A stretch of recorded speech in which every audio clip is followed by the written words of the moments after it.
Thenthuk, the soup of traveling monks. In the midst of the icy Himalayan wind, there was a sound that meant life, the clinking of knives cutting the Thenthuk dough.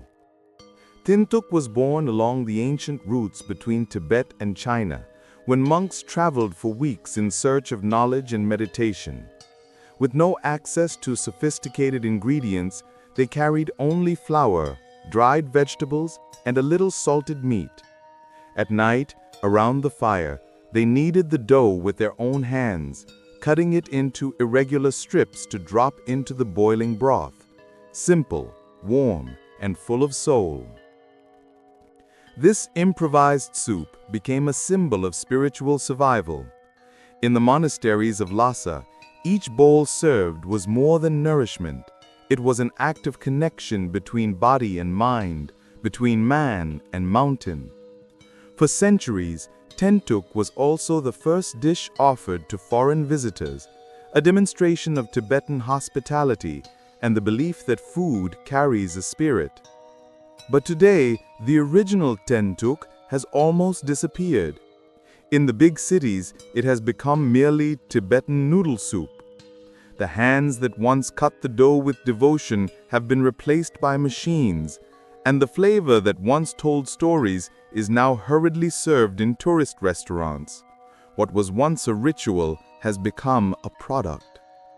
And while Thenthuk warmed the bodies of traveling monks, another small steam-wrapped Tibetan dish carried prayers inside its dough, the mysterious sha momo, dumplings that held blessings in every bite. Candle 2. Sha momo, the dumpling that carried blessings. In every fold of the dough, Tibetan monks held more than meat and spices. They held silent prayers. Sha momo originated in ancient Tibetan monasteries, where every meal was part of a spiritual ritual. Unlike ordinary dumplings, sha momo were made with yak or lamb meat, seasoned with garlic, ginger, and herbs that grew in the sacred heights. Before cooking, the monks would recite mantras, believing that their prayers would infuse the dough. Rolling each dumpling was not just culinary, but meditative.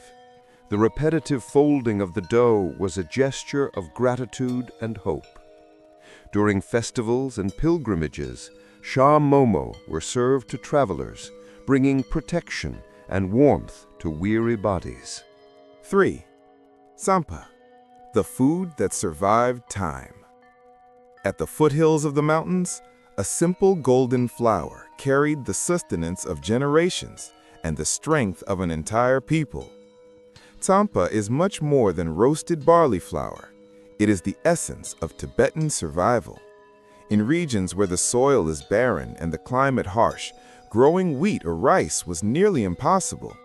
Barley, hardy and nutritious, became the cornerstone of the local diet. Traditionally, tsampa is mixed with yak butter and salted tea, forming a paste that can be molded by hand or eaten directly. For nomads, it was perfect, portable, energizing, and easy to prepare, providing warmth and sustenance during long journeys across the frozen steppes. Beyond nourishment, it was used in religious rituals. Monks offered it on altars, mixed it with water and recited mantras, transforming the flour into a bridge between the mundane and the spiritual. During festivals, tsampa was thrown in the air in celebrations of gratitude, filling squares and monasteries with golden dust, while laughter and songs echoed through the thin mountain air. It was both a symbol of sustenance and communal joy, a tradition that connected people to the land and their faith. But in the modern world, however, tsampa has nearly vanished from urban tables. Replaced by processed and imported foods, the ancestral dish that sustained generations has lost its place, reduced to a souvenir or culinary curiosity. Yet, in remote villages and high monasteries, the tradition remains alive, a silent reminder that history can be preserved in something as simple as roasted flour. And if tsampa was the foundation of survival, The warmth of hands and the flavor of yak butter found their most liquid expression in yak butter tea, the brew that defied the eternal cold of the Tibetan mountains. Candle 4. Yak butter tea, the tea that defied the eternal cold. When the icy wind howls through the mountains, a cup of yak butter tea is more than warmth, it is survival. Background/story. Yak butter tea, or pocha in Tibetan, is one of Tibet's most iconic beverages. It arose as a direct response to the harsh conditions of the plains and mountains, sub-zero temperatures, cutting winds, and long journeys. Made with strong black tea, yak butter, and salt, this thick liquid not only warms the body, but also provides essential calories and hydration for those living at high altitudes. Monks, nomads, and Tibetan families prepared the tea several times a day, whisking it vigorously until it formed a creamy foam. Each sip was a silent ritual, a moment of pause and contemplation amid grueling tasks or long walks across the steppes. Why it was important or popular? Yak butter tea is more than a drink. It is liquid culture. It was shared with visitors as a sign of hospitality and respect, warming bodies and hearts alike. Serving the tea in small wooden or copper cups connected people, a simple gesture loaded with meaning. Additionally, yak butter, rich in fat and nutrients, allowed the body to withstand extreme weather. In a land where fresh food was scarce, the tea became indispensable, straddling the line between ritual and necessity. Emotional or shocking twist. Today, outside Tibet, yak butter tea is often reinterpreted, butter replaced with vegetable oil, salt with sugar, and the ritual lost in urban cafes. The original taste, rich, salty, and potent, has become nearly unknown to most. Yet in remote villages, monks still whisk the tea for minutes, preserving a tradition that has warmed bodies and souls for centuries. Smooth transition to the next point. While yak butter tea provided liquid energy and warmth, another bold delicacy caught the attention of travelers and adventurers: gima, Tibet's black sausage made from yak blood and fat, a dish few dare to try today. 5. Gyuma, Tibet's surprising black sausage. Impact phrase, hook. For those who dare to try it, gyuma reveals more than flavor. It reveals the courage needed to live among the mountains. Background, story. Gyuma is a sausage made from yak blood, fat, and local spices, encased in carefully cleaned intestines. Traditionally, this dish was prepared during winter, when livestock was slaughtered to sustain families and communities.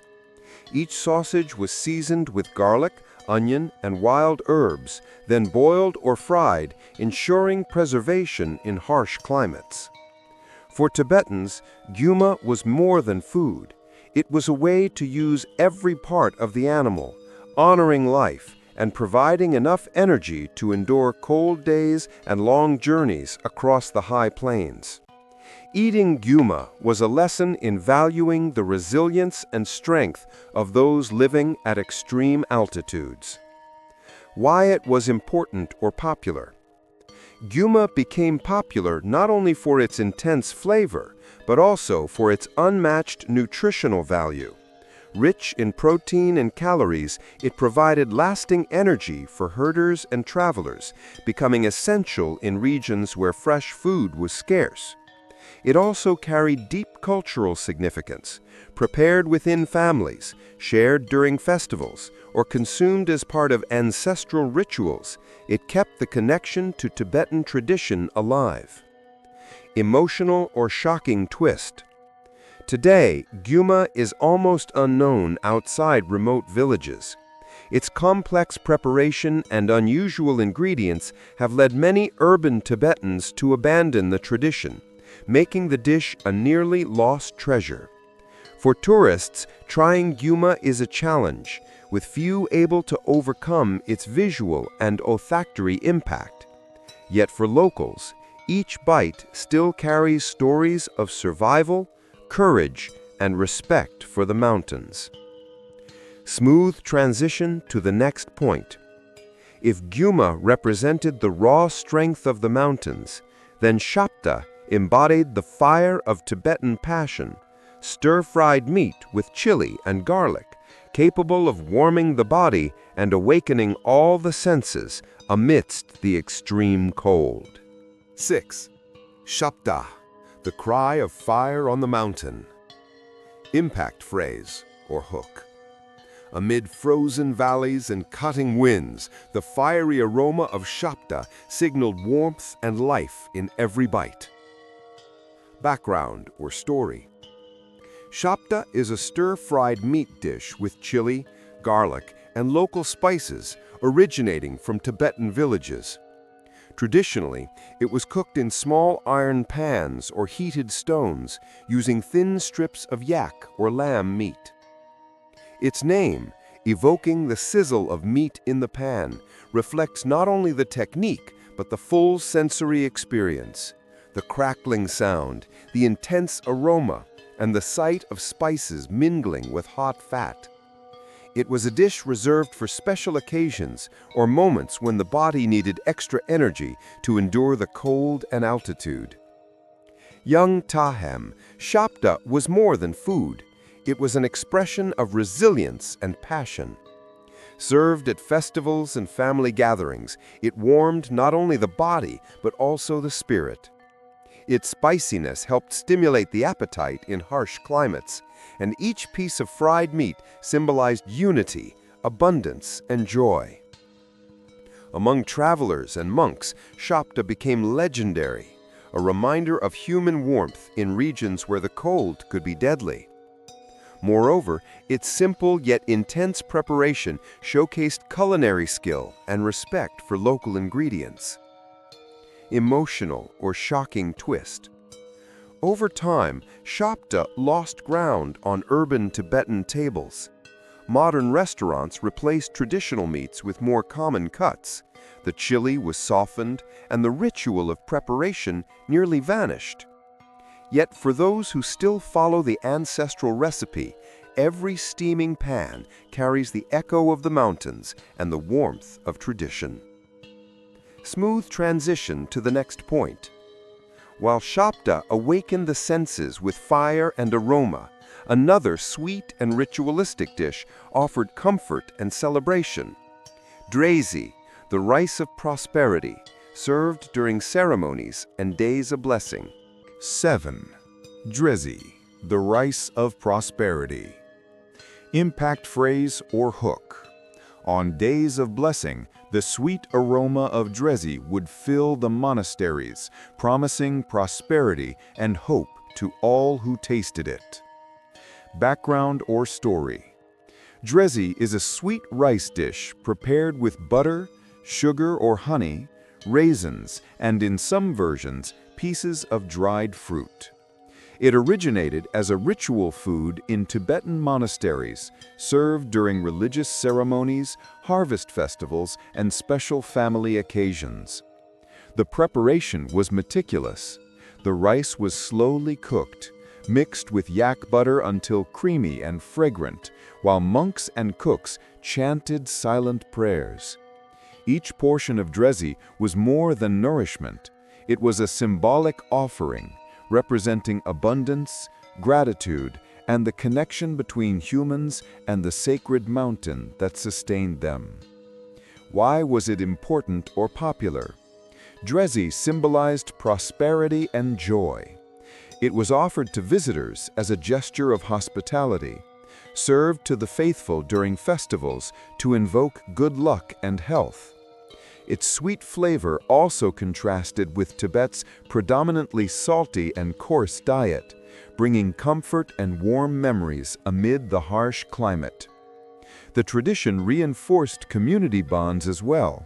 Preparing and sharing Drezi was a celebration of unity and generosity, a reminder that prosperity is not only material, but also emotional and spiritual. Emotional or shocking twist. With urbanization and growing tourism, drezzy has become rare outside traditional festivals. Modern restaurants often replace authentic ingredients with industrialized versions, losing both the richness of flavor and the ritual significance. Yet in monasteries and remote villages, the sweet aroma of drezzy still floats through the air, connecting generations to Tibetan memory and spirituality. Smooth transition to the next point. While the sweet drezzy celebrated prosperity, another crisp and delicate food awaited its turn in the festivities: kapse, fried cookies that carried good fortune and tradition in their intricate shapes. Candlelight 8, kapse, the cookie of good fortune. Impact phrase, hook. In every curve and fold of kapse, a story of tradition, celebration, and hope remained alive, crossing generations. Background or story. Kapse are fried cookies made from flour and butter dough, shaped into intricate forms such as ropes, flowers, or spirals.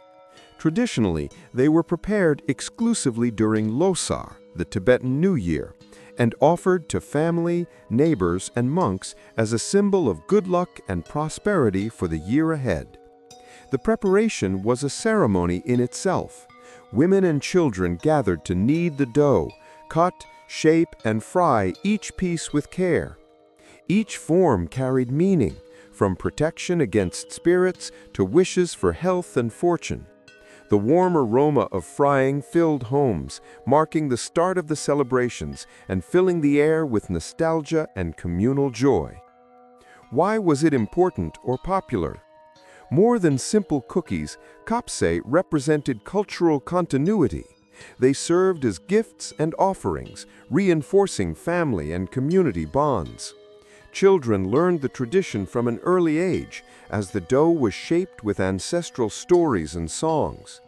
Their presence was indispensable on Tibetan tables during New Year, keeping alive memories, flavors, and rituals spanning centuries. Additionally, kapse were a way to celebrate abundance amid a life often marked by scarcity and cold. Each sweet, crunchy bite reminded that community and tradition were more valuable than any material food. Emotional or shocking twist. Today, traditional kapse are rare outside villages and monasteries. Industrialized and simplified versions in urban centers have lost their symbolic meaning and ritual preparation. Yet, in remote villages, the smell of frying still evokes memories and unites families, preserving the magic of a Tibetan New Year as it has been for centuries. Smooth transition to the next point. While the crunchy kapse celebrated fortune and family unity, the soup that brought together Tibetan people in villages around simple, warm tables was Thukpa, the ancestor of Tibetan noodle soups. Candle 9. Thukpa, the soup that united Tibet with the world. Impact phrase, hook. In every steaming bowl of Thukpa, simplicity met history, connecting villages and travelers around the warmth of tradition. Background story. Thukpa is a Tibetan noodle soup made with fresh noodles, vegetables, and sometimes yak or chicken meat. It originated in remote Tibetan villages as a practical way to feed entire families with simple ingredients, while also serving as sustenance for travelers crossing mountains and valleys. Each family had its own version, adjusting spices, types of vegetables, and cuts of meat according to availability. Cooking Thukpa was an act of care and unity. Everyone participated, from preparing the broth to hand-cutting the noodles. The soup was served in large bowls, shared among neighbors and visitors, reinforcing the spirit of community. Why it was important or popular. Thukpa gained popularity for being nutritious, comforting, and accessible. In villages, it became a symbol of hospitality. Offering a hot bowl of soup was a demonstration of respect and friendship. For travelers, it was a reminder of Tibet, a mark of comfort amid the isolation of the mountains. Furthermore, Thukpa served as a cultural link, connecting different regions of Tibet. Each village passed down its unique techniques and flavors, and travelers carried these traditions onward, spreading the dish beyond Tibet's borders. Emotional or shocking twist. Over time, industrialized and fast versions appeared in cities and tourist restaurants. The manual preparation, the quality of local ingredients, and the ritual of sharing were largely lost. What was once an act of care and connection became just another convenient meal. Yet in remote villages and monasteries, traditional Thukpa still warms bodies and hearts, keeping the memory of generations alive. Smooth transition to the next point. If Thukpa united villages and travelers, the food that defied time in a solid, resilient form was churpi, the chewy cheese that could last for months, carrying with it Tibetan patience and ingenuity. 10. Churpi, the cheese that lasts a lifetime. In hard, chewy blocks, churpi held not only flavor, but months of patience, survival, and Tibetan tradition. Churpi is a hardened cheese made from yak milk, prepared to withstand long periods without refrigeration. It arose out of necessity for Tibetan nomadic herders who traveled for miles across frozen mountains, far from any modern commerce or storage. Making churpi requires skill and time. The milk is curdled, pressed, and sun-dried, transforming it into hard blocks that can be stored for months. Despite its rigid appearance, the cheese slowly releases flavor and energy when chewed, serving as both a nutritional supplement and a travel companion. Why it was important or popular. Churpi became essential for survival during Tibetan winters. It provided protein, calcium, and energy in small doses, allowing herders and travelers to maintain strength and endurance. Beyond food, it symbolized ingenuity. Turning perishable milk into a long-lasting resource reflected the wisdom of generations familiar with the harshness of the mountains. Additionally, churpi carried cultural value. It was shared among families and monks, and some blocks were offered as gifts or exchanged as symbolic currency, strengthening community bonds. Today, churpi is almost unknown outside Tibet. In urban markets, industrialized versions fail to replicate the flavor or the experience of patiently chewing traditional cheese. Yet in remote villages, it still survives as a living legacy, reminding that some traditions are as resilient as the cheese itself. While churpi sustained the body on long journeys, the simple, humble bread, balep korkun, warmed the silent spirit of Tibetan monasteries, completing meals with warmth and simplicity. 11. Balep korkun, the bread of silent monasteries.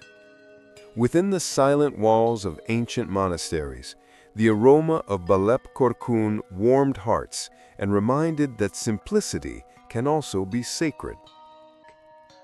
Balep korkun is a flatbread baked on hot stones or simple pans made with just flour, water, and sometimes a pinch of salt. Traditionally, it was prepared in Tibetan monasteries, serving as a base for meals and accompanying yak butter tea. Its simplicity was essential. Without yeast or sophisticated spices, the bread provided sustenance and energy, easy to prepare in small, minimally equipped kitchens. For monks, it was more than food. The act of kneading, shaping, and baking the bread was part of their meditative routine, a moment of connection between body, mind, and spiritual practice. Balep korkun became a staple for isolated communities. It could be eaten alone, with butter or tea, ensuring that simple meals were nutritious. Additionally, its collective preparation strengthened bonds within the monastery and conveyed values of patience, discipline, and tradition. Along mountain routes, travelers also relied on this compact bread, which could be transported easily without spoiling, providing energy in times of need. It became a symbol of monastic life and Tibetan cultural resilience, surviving through time without major changes to its original recipe. In modern times, in Tibetan cities or tourist restaurants, balep korkun is often replaced by industrialized breads, losing the ritual and artisanal touch that made it special. Yet, in remote monasteries, the bread is still prepared daily, a reminder that even the simplest food can carry history, spirituality, and care. 12. Wild vegetable momo, the taste of free mountains. Each bite of wild vegetable momo was like a silent walk along the Tibetan slopes, where flavor met the freedom of nature.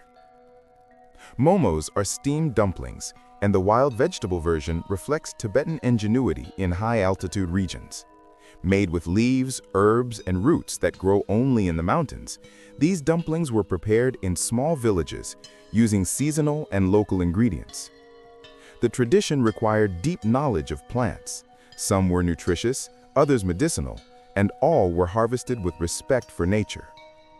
Mixed into simple flour dough, these greens and herbs created a fresh, intense flavor almost impossible to replicate outside the Tibetan mountains. Preparing momos was a ritual of connection with the land, passed down from generation to generation. For travelers, tasting this dish was almost a mystical experience. Every flavor carried the altitude, climate, and aroma of the mountains, making the meal unforgettable and deeply tied to the land that produced it. Today, urban versions of wild vegetable momo rarely use authentic wild plants, often replaced by low-altitude cultivated greens. The original taste and essence have largely been lost, and the connection with nature has almost disappeared. Yet in isolated villages, each dumpling is still prepared with the same reverence as centuries ago, keeping alive the tradition and spirit of the mountains. Candle 13. Laughing, the chilled dish that defies the heat. Impact phrase, hook. When the sun beat down on the streets of Lhasa, laughing appeared as a refreshing, spicy relief, challenging the heat and awakening all the senses. Background, story. Laughing is a dish made from wheat or pea starch dough, served cold and cut into thin strips, seasoned with garlic, chili oil, and local herbs. It emerged as an urban delicacy in the streets of Lhasa, offering a refreshing alternative to traditional hot dishes, especially during the sunniest months. Street vendors sliced the chilled dough into strips, mixed it with spicy seasonings, and served it quickly in small bowls. Each portion brought contrast, the soft texture of the cold dough paired with the intense heat of the chili, creating a unique sensory experience. Consumed in squares, markets, and festivals, laughing became a symbol of Tibetan urban life. Why it was important or popular? Laughing represented innovation and cultural adaptation. In a region where most dishes were hot and heavy, this chilled dish brought novelty and immediate pleasure. It was also affordable, quick, and accessible, becoming a favorite among merchants, students, and travelers navigating the streets of Lhasa. The dish also functioned as a social gathering point.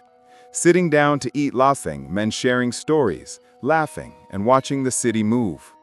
It was the perfect fusion of culinary tradition and urban modernity, keeping the Tibetan spirit alive in bustling squares and streets.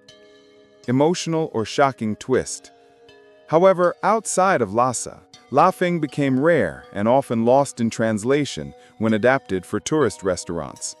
Authentic, fresh ingredients are replaced by industrial alternatives, and the dish loses part of its distinctive personality.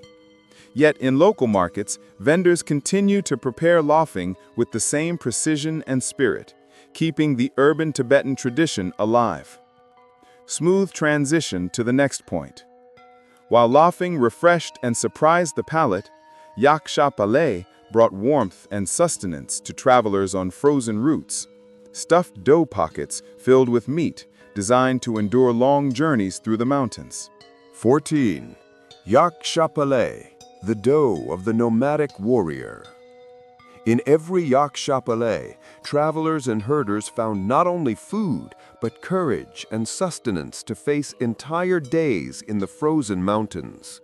Impact phrase, hook. Background or story. Yak Chapalé is a type of Tibetan pastry filled with yak meat, onions, and spices, usually fried or baked in simple pans.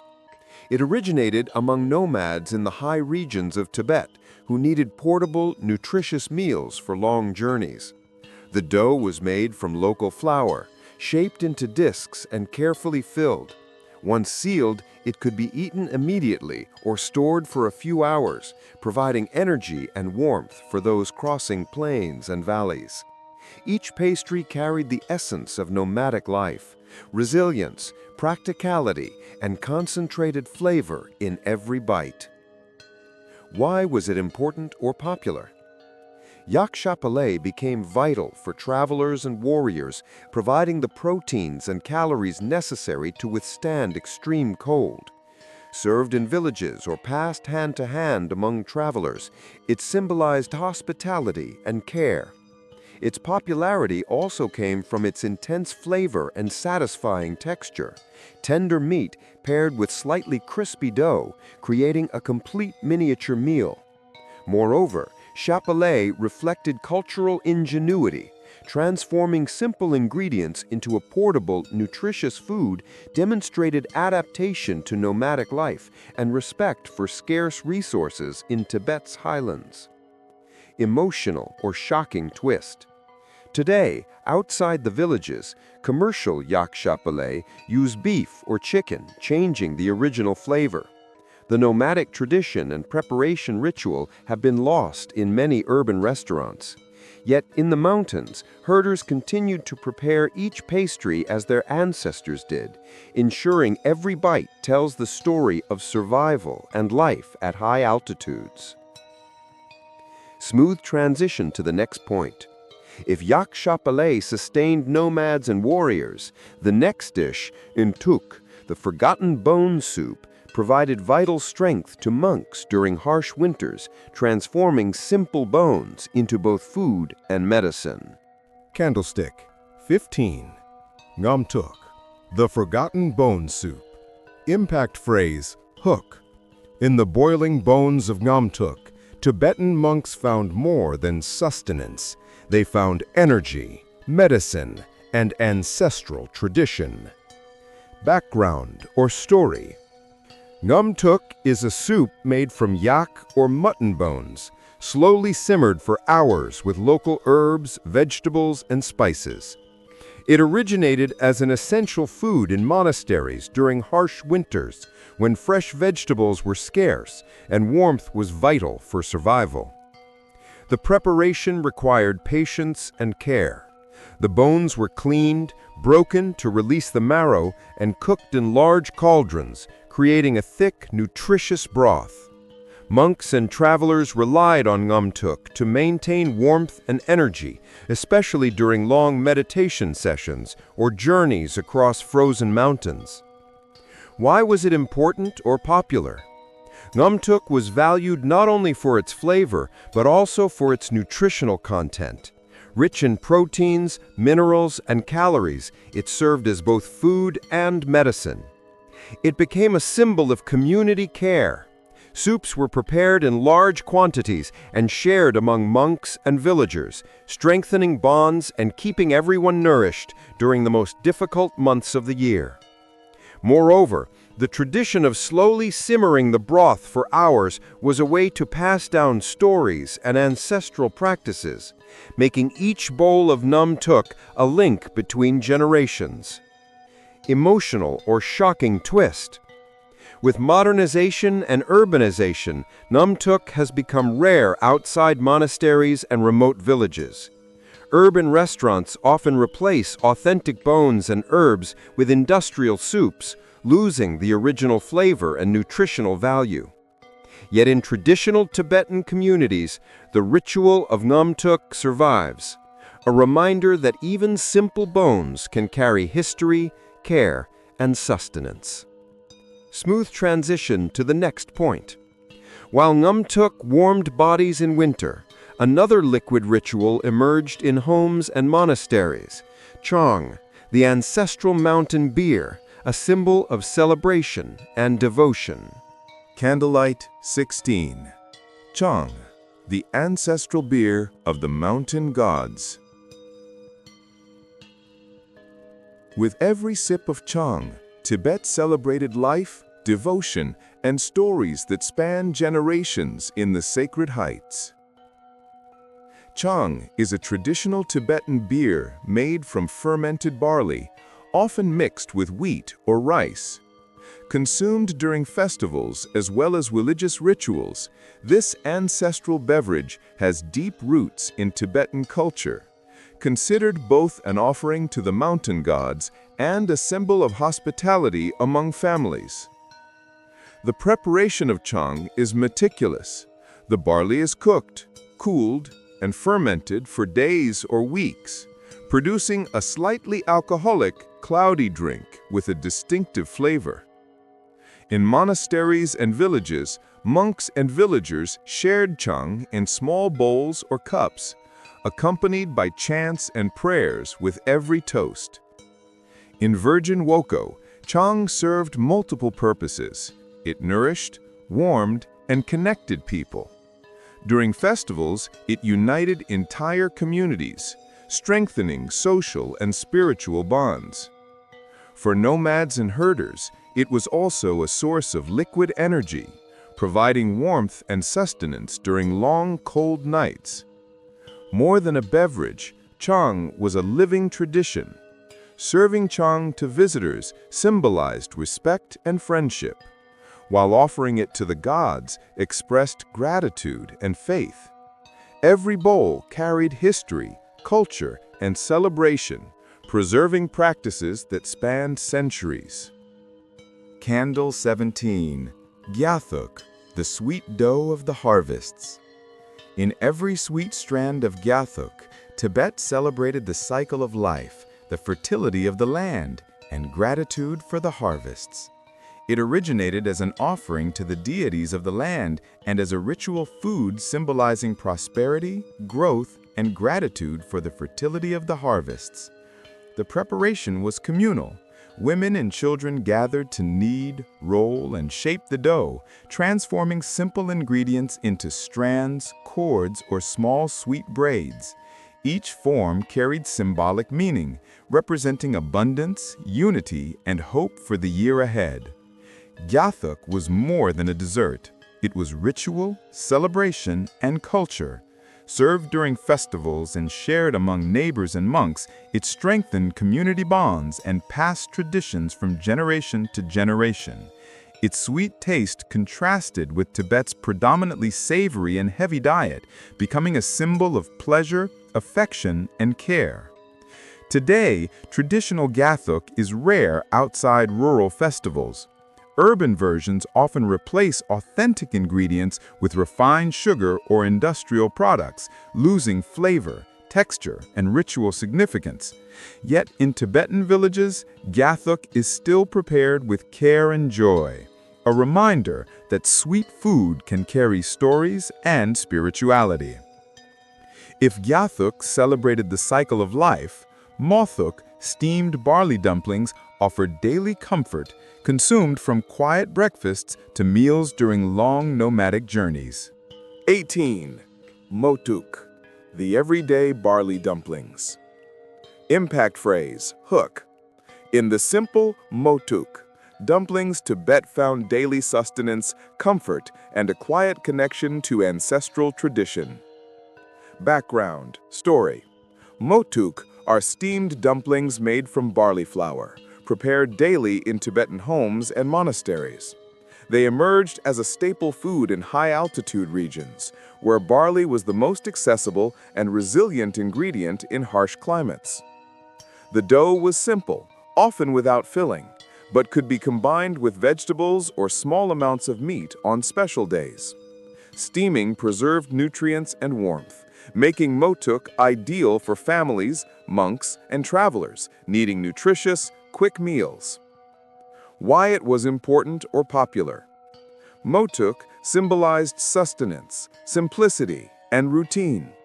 Served at breakfast or alongside soups and teas, it formed the foundation of daily Tibetan meals.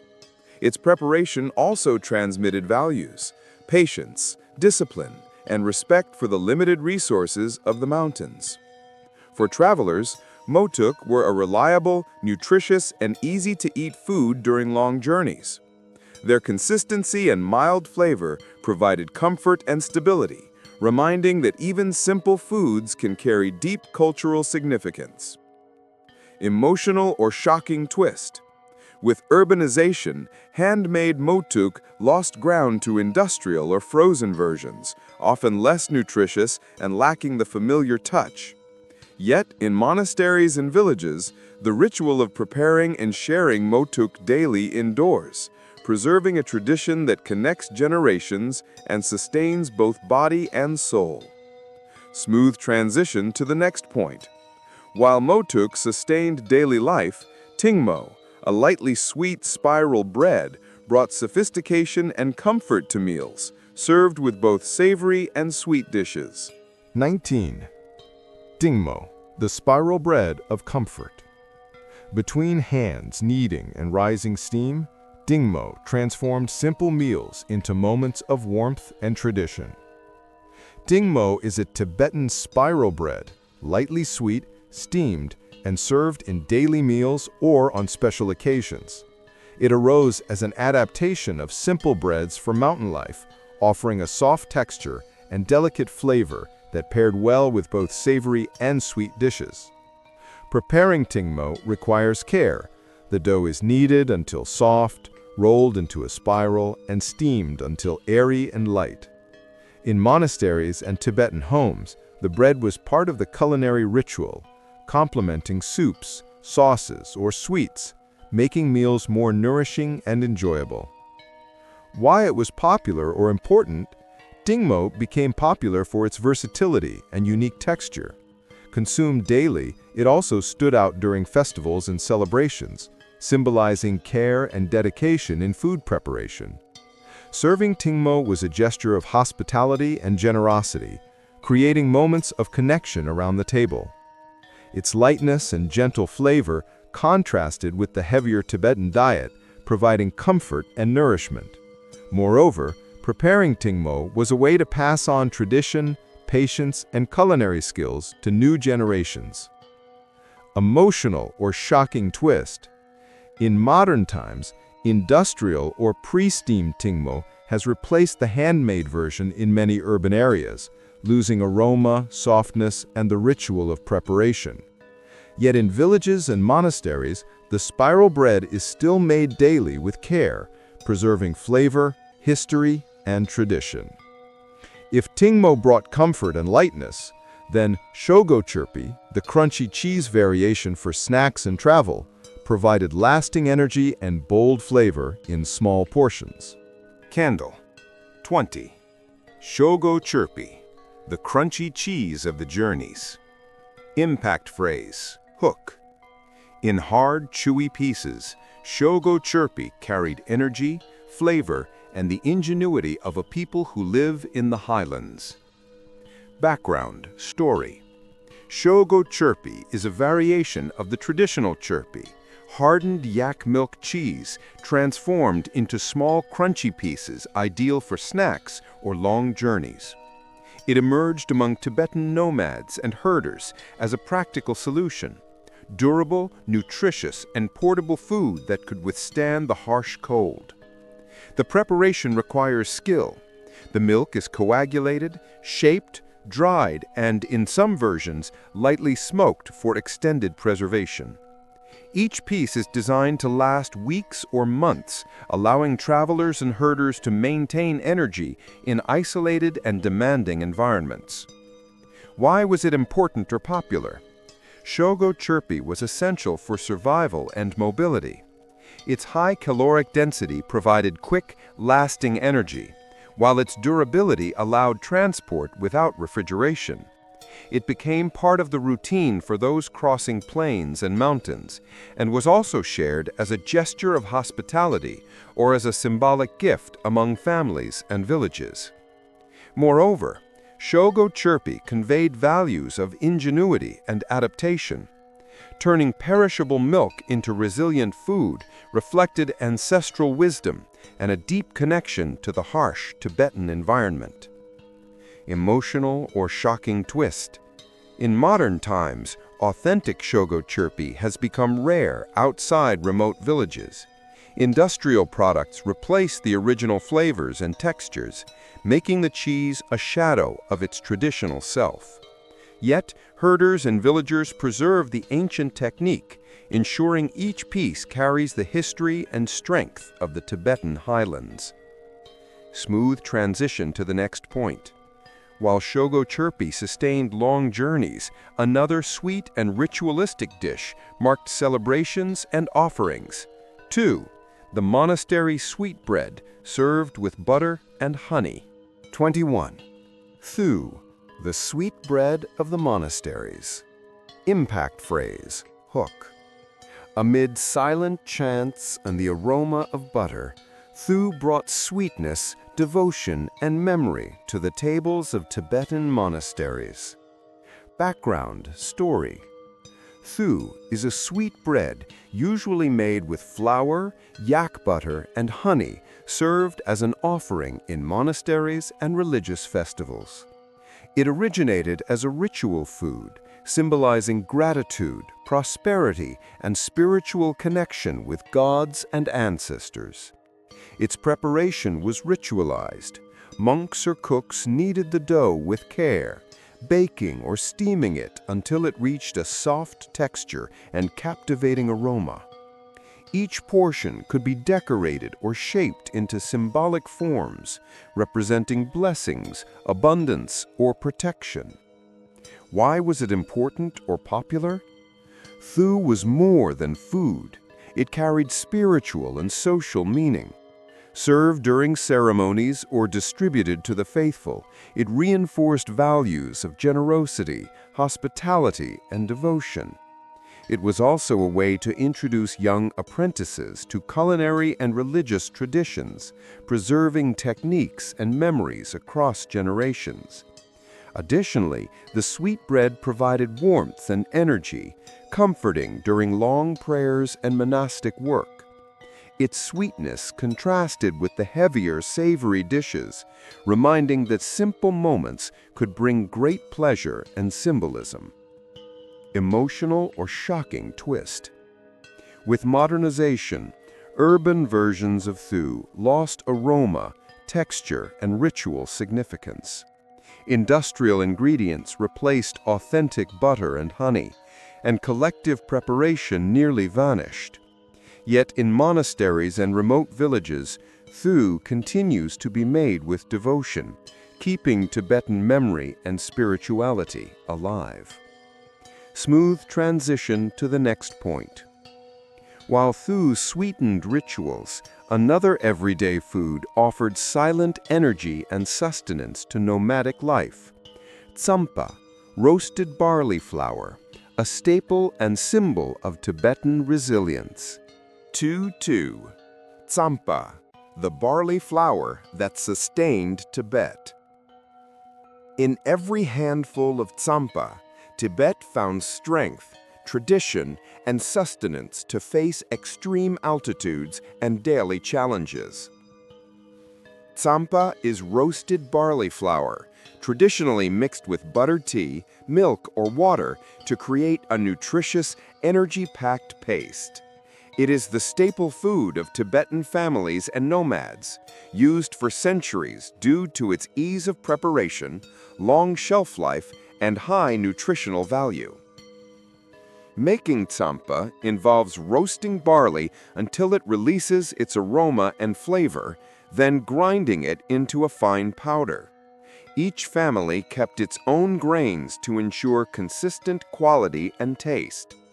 Mixed with butter tea or milk, it became a quick, portable meal essential for journeys and work in the highlands. Why it was important or popular. Tsampa is more than food. It is culture, identity, and resilience. It provided proteins, calories, and immediate energy, consumed at breakfast, throughout the day, or during travel. Nomads could carry it easily, ensuring sustenance without relying on delicate storage or fuel. Additionally, Tsampa held symbolic value. Used in ceremonies, offerings, and celebrations, it represented prosperity, life, and connection to the land. Mixing and sharing Tsampa was a gesture of hospitality and unity, strengthening community bonds. Emotional or shocking twist. With urbanization and dietary changes, daily Tsampa consumption has declined in Tibetan cities, replaced by bread and industrial products. Yet, in villages and among nomads, Tsampa remains essential, preserving traditions, flavors, and the memory of a people accustomed to thriving at extreme heights. Smooth transition to the next point. While Tsampa sustained the body on long journeys, sweet chapalé, versions filled with sugar or fruits, transformed simple meals into moments of pleasure and festivity. 23. Sweet chapalé, little cakes that turn celebrations into memories. When sugar and fruit met inside the chapalé, each bite became a celebration, a memory, and shared joy. Sweet chapalé are variations of the traditional Tibetan pastries, filled with sugar, dried fruits, or honey, usually fried until golden. They originated as festive food, prepared during religious celebrations, festivals, and birthdays, bringing sweetness and symbolism to the Tibetan table. The preparation required skill. The dough was carefully shaped and filled, ensuring the sugar and fruit stayed at the center, while frying created a crispy exterior and soft interior. Production was often communal, involving women and children, turning the kitchen into a stage of stories, laughter, and tradition. Why was it important or popular? Sweet chapalé made celebrations unforgettable. Each little cake symbolized generosity, family unity, and prosperity. Served to guests or shared at festivals, they strengthened social and cultural bonds, making the experience of eating more than just flavor. It became a living memory of celebration and community care. Moreover, the contrast between the crispy dough and sweet filling delighted palates, creating a culinary tradition that spanned generations. Children learned early to recognize flavors and shapes, perpetuating the cultural value of the food. Emotional or shocking twist. Today, outside villages or traditional festivals, sweet chapalé are rare, and many industrial versions failed to preserve the original flavor or texture. Still, in Tibetan villages, they are prepared with dedication, keeping alive the rituals, aromas, and memories of celebration. Smooth transition to the next point. While sweet chapalé added sweetness to festivities, another unique dish, festival special Thukpa, brought entire villages together around large cauldrons of nutritious, aromatic soup. 24. Festival Special Thukpa, the soup that unites villages. In steaming cauldrons of Festival Special Thukpa, entire villages came together, sharing warmth, stories, and tradition. Festival Special Thukpa was an elaborate version of the classic Tibetan noodle soup prepared only for festive occasions, such as Tibetan New Year, agricultural celebrations, or religious festivals. Unlike the everyday recipe, it included special ingredients, carefully selected cuts of meat, a variety of vegetables, aromatic spices, and even bones for a richer broth. Preparation required community collaboration. Families gathered around large cauldrons, chopping, sautéing, and simmering slowly, while stories were told and local music accompanied the cooking. Each village added its unique touch, creating regional variations and strengthening cultural identity. Why was it important or popular? This special Thukpa symbolized unity and hospitality. Served in large bowls, it was shared among villagers, visitors, and monks, creating moments of social connection and collective celebration. Beyond its nutrition, the soup carried symbolism, representing abundance, cooperation, and respect for ancestral traditions. For villagers, the festival was as much about food as it was about memory, reinforcing family bonds, passing down cultural values, and ensuring that each generation participated in and learned the tradition. Emotional or shocking twist. With urbanization, simplified and quick versions of Thukpa became common, and the communal cooking ritual nearly vanished in cities. Still, in Tibetan villages and remote monasteries, festival special Thukpa retains its essence, gathering people around steaming cauldrons, just as it has for centuries. Smooth transition to the next point? If festival special Thukpa brought communities together, the final dish on our list, Gur-gur, closed celebrations with a sweet, comforting, and deeply symbolic touch. 25. Gur-gur, the sweet that closes the celebration. Impact phrase, hook. At the end of every festival, gur-gur sweetened not only the mouth, but also Tibetan memories, bonds, and hearts. Background/story.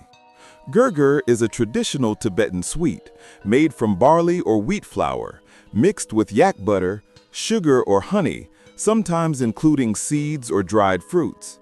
Prepared especially for festivals, rituals, and family celebrations, it symbolizes the conclusion of important moments with flavor, joy, and gratitude.